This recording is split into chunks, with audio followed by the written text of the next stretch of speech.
Okay, well, we got forensic science, and we have what we know to be our basic display here. So we're going to look at what's coming up, and we're going to look at what's up this week and what's rest of the semester for you. So let's look at real quick the testing schedule. It's your final exam. If you don't know already, let me sit up and make some good posture here. We have, and we can see here, the Friday, December 17th non-core classes. Now, this is the schedule. I will make a schedule that suits us the best, which basically can say to me, I can start on Thursday if you want, continue to Friday, and close it out by Monday. So that's up to you guys. So yes, seniors, I have not made the determination, nor do I know exactly what we're doing for that. All right, so we're going to get into what we're doing. So let's look at the rest of the year. We have your basic this week, next week, and the rest of the semester. 11.01, 11.02, 11.03 on Tuesday, and then the rest of the week till Friday should be open for you, including the review, and then we take the test on Monday and Tuesday. I did open the test up for Friday, so you can start that on Friday. Unit 12 will take us, well, a couple days, actually 4 days. 3 days for final exam review if you need it. And then we have the actual final exam days, but we actually start on the 17th. Sound good? Well, let's get to what we're doing for today. 11.01, who speaks for the dead? Really bad English, isn't it? I'll work on that. Who speaks for the dead? Introduction is your learning goals, basically, and I can identify the differences between education and responsibilities of coroners and medical examiners. Now here's something. South Carolina's coroner system is controversial, and you can determine why. I can identify and define the 5 medical ways to die. Oh, that's interesting. And I can determine the manner of death given a case description. Okay, so you have several different things here. Who's the coroner? Okay, what is the coroner? Not the coroner, but the coroner. Must be a citizen of the United States. Must be a resident. Okay, must be a registered voter. Must be at least 21 years of age, and has obtained a high school diploma or its recognized equivalent, like a GED or something like that. Has not been convicted of a felony offense or any offense involving a moral turpitude. That's basically your morals. You've done something that is questionable ethically or morally. Maybe if you think, I don't know, I can't think of something moral turpitude. Basically, it's something really bad. You did. Not very cool, Got caught doing something really, gross. So anyway, in addition, South Carolina coroner must have the following qualifications: 3 years experience in death investigation with law enforcement agency. So you got to get that before, hopefully. 2-year associate degree program, 2-year experience in death investigation, 4-year degree and 1-year experience in death investigation of law enforcement agency, be a law enforcement officer of 2 years of experience, be a licensed private investigator, and be enrolled in a recognized forensics science degree certification to be completed within a year of being elected. Now, as you may know, based on need, some of these qualifications can be, okay, you don't really need that one. For instance, just for example, in case you get deterred by one of these, you can always seek help to see if there's any exclusions or if you can get an exception on that. All right, so who speaks for the dead? Continued. You have a video to watch. I'm not going to go into that. Basically, you have a transcript if you want to read it. And the cool part is I can read the whole thing through. But wow, wouldn't that be boring? You can basically, what this is, serves this guy, Dr. Thomas Beaver, forensic pathologist. Okay, how did somebody die, basically? Medical examiner of Charleston County, which is in South Carolina, at the Medical University of South Carolina. He answers who speaks for the dead and discusses our coroner system in South Carolina. Select the play button. Okay, so some highlights here are going to be, is it controversial? Basically, step 1, you will identify them, get their name, all the information you possibly can. And that's how you start.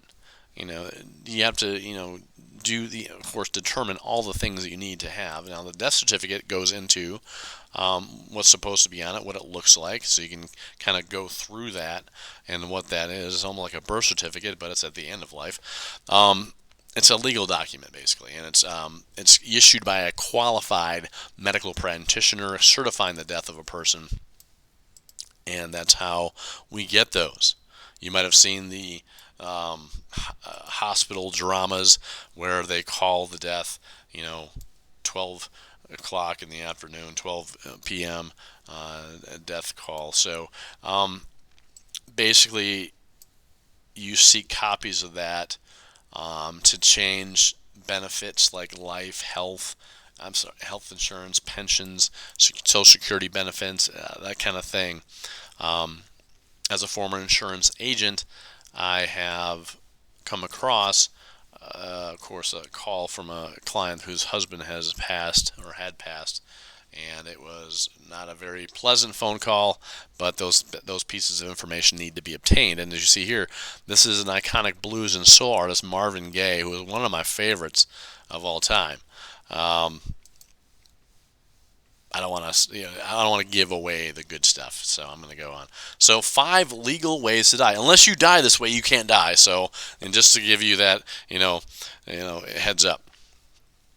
When the coroner is unsure of death, or the manner or cause, that autopsy will be, commanded. There are many causes, but there are only 5 manners. Okay, so you need to go through and explain those. Okay.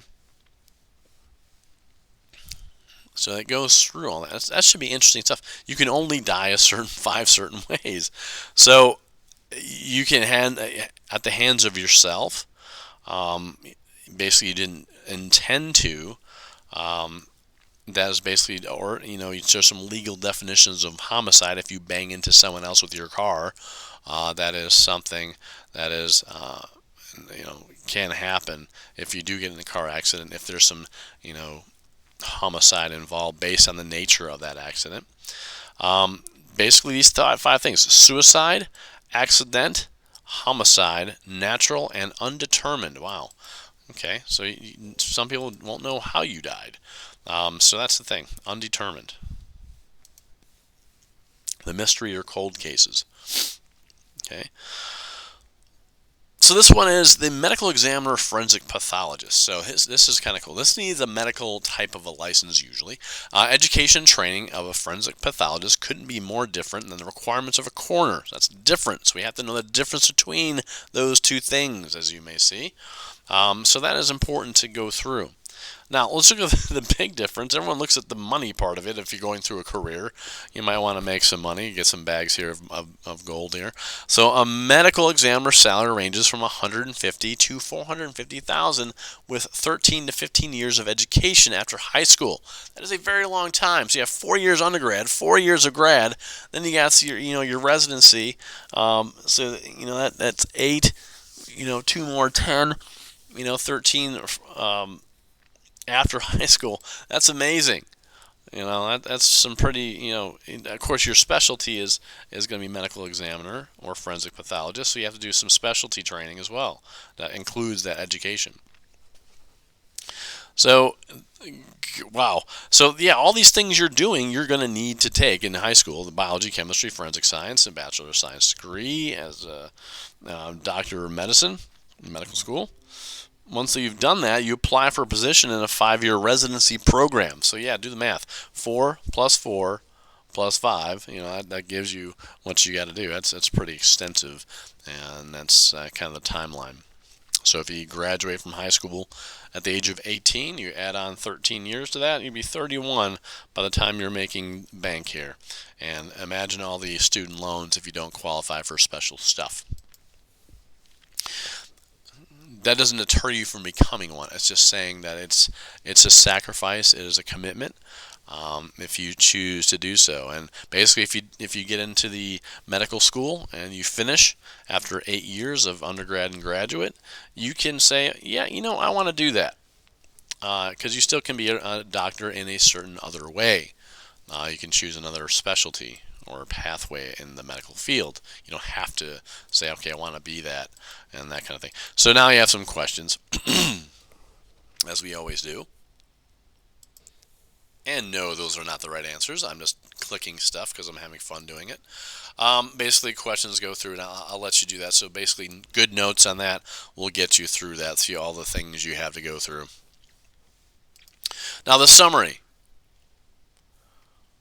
You have, or now can, identify differences between education and responsibilities of the coroners and medical examiners. Okay, remember, coroners not that involved with the old medical examiners and forensic pathologists as far as time in school. But you notice I didn't say that I saw, it could be different here as far as salary ranges, and I can show you that in a second. And I'll show you how to research these things, because that's an important thing to do. So now the coroner system controversiality, if that's a word, defined and identify the 5 medical ways of dying, which I showed you where that is, and then a manner of death case description. Now, if you wanted to, and of course I have one hand holding the microphone, so this is going to be tougher, you can research salary. So coroner, if I can spell that with one arm, salary range or salary average. See how it comes up already? Here we go. I don't want to go to the, in Britain, so the UK is not applicable. So let's look at this. So, wow, big range. South Carolina, 23,000 to 91,000 per year. Now, in Rock Hill, you're looking at that range of 37 to 69, so you're making a little higher on the front end. I'm wondering if that has to do with the, and this is something, remember, you might look up in New York and say, okay, well, they make 120,000 in New York starting out for a coroner. Well, no, the cost of living is higher. You have some undefined things that I don't really know about. The bonuses that come in based on the company you may be working for, not much. Profit sharing, if the company you have makes money, they might give you a side share of that. All right, see, U.S. base average here, the median is about 52,000. Not bad, depending on where you live. Now, of course, it's coming in Fort Mill where I am. I can do this and go through. You have to balance out the cost of living in different areas, because if you get 51,000 in New York, you're not going to be able to pay taxes and living expenses. So that kind of thing. So that's how you kind of look at different careers. You can do any career that you think you need to. Okay, that's 11.1. And again, post-mortem changes. Not too involved. This is the introduction. Of course, introductions are here, but it's good stuff to know. Now, remember, this is open up December 3rd, which is Friday, and we have review activities already open for you. And remember, questions about where to find stuff. This is your calendar. I hand that out, and it's posted in Google Classroom. And if you have questions, of course, email me or message me, which I haven't used that much lately. You guys are doing a really good job on your own. So let's get to the conclusion of this thing.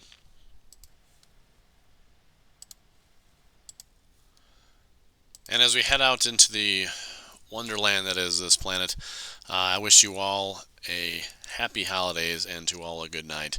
So, or good morrow, whatever you want to call it. So happy holidays, guys, and we will see you soon. Hopefully, and I will. Enjoy Unit 11.